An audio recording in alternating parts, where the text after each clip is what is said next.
The setup for Android Studio Emulator is nearly identical for Windows and Mac OS, so just follow along and I'll let you know when there's differences. Open Android Studio and click on the Create New Project button on the welcome screen. You want to create a no activity project. Just accept whatever defaults the wizard offers you, as you only need this project to access the emulator. The emulator is called the AVD Manager. AVD stands for Android Virtual Device. You can find it under Tools menu as AVD Manager.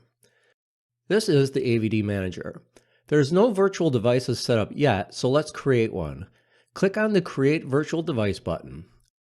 The next screen is where you choose the device you want to simulate. You can pick just about anything under the phone category to start, but I suggest picking one of the Pixel versions to get started. I'll choose a Pixel device and hit Next.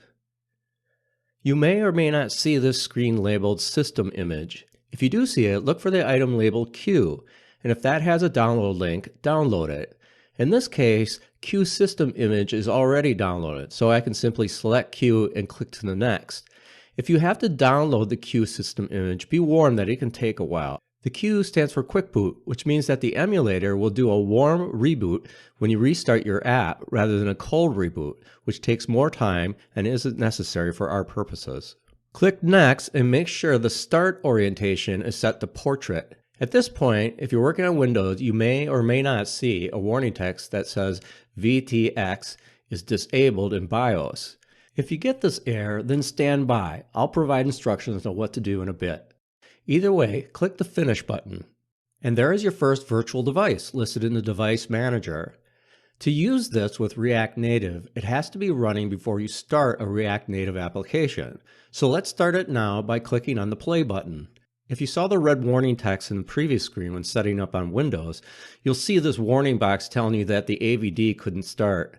To deal with this, you'll need to turn on the Windows Virtual Machine, a process that is covered in the last video of this module. Go to that video now, fix the problem, then come back here where you left off. Assuming there's no error or you've corrected the virtual machine error, click on the Play button and you'll see an application pop up that looks like an Android phone. This is the virtual device or emulator for the Pixel 3a, in this case, which you just set up. After a cold boot, it will end up on the home screen. Sometimes it takes a while for the first cold boot. With the emulator running, it's time to fire up the Movie Time Strawman project and load it on the emulator and run it. Switch to the command line. If the command line is still open from before, close it down and start it up again. On the Mac OS, open the Terminal app. On Windows, open the command line or PowerShell. Navigate to the Movie Time directory you created earlier when installing Node.js, NPM, and React Native. With the cursor in the Movie Time directory, execute the following command, expo space start. This may take a while or it can go quickly depending on your machine, but the end result is that a browser window is open with what is called the Metro Bundler. The Metro Bundler is run by the Node.js server you installed earlier. It is the Expo GUI interface for running React Native applications. For our purposes, we'll only be using a couple of features in Metro Bundler. The Run on Android, and for Mac users only, the Run on iOS simulator. Right now we have the Android emulator set up, so click on the Run on Android and then bring the emulator screen to the front so you can watch the application load. The first thing you should see on the emulation of the Pixel device is a message screen or box that says, "Hello there, friend." This box is telling you that React Native has installed what is called the Expo client, an app that makes it very easy to run and reload Reactive Native applications. This app is available on the App Store, and if you wanted to use the Expo Metro Builder with physical devices, you would need to download and install this app from Google Play for Android devices or Apple App Store for iOS devices. In this course, we're focused on using the emulator, so you don't need to go to the App Store. React Native loads the Expo client automatically. Read the description text and then hit Got It. The menu that has popped up is from the Expo client, which is a wrapper for your React Native application. You can use this to interface with your emulator to some degree. For example, you can reload the app by clicking on the Reload button. You don't actually have to do this, as you'll see in a bit, but we'll reload it just once to see it in action.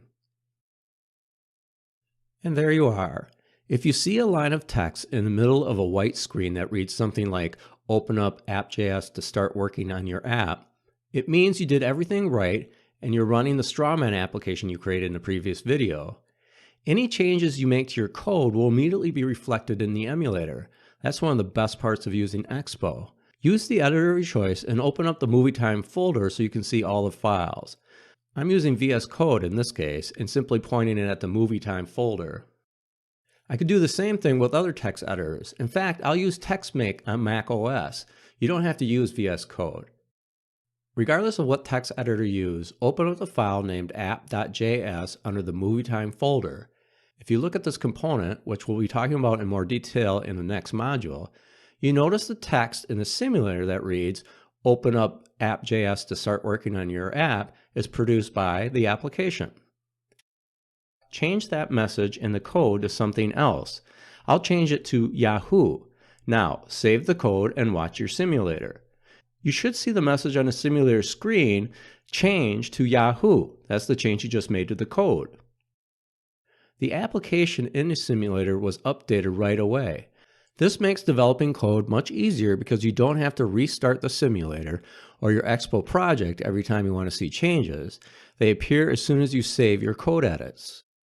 The toolbar to the right of the emulator allows you to do basic things like take snapshots, change the orientation on the device, and so on.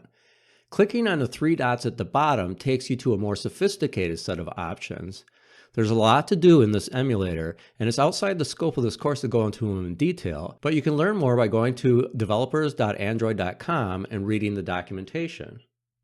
Now, as an exercise for yourself, go ahead and shut down the movie time application and the emulator. Next, go to the AVD manager and add a new device. Make it a mobile phone device, not something like a Pi board. I suggest adding one of the other Pixel devices.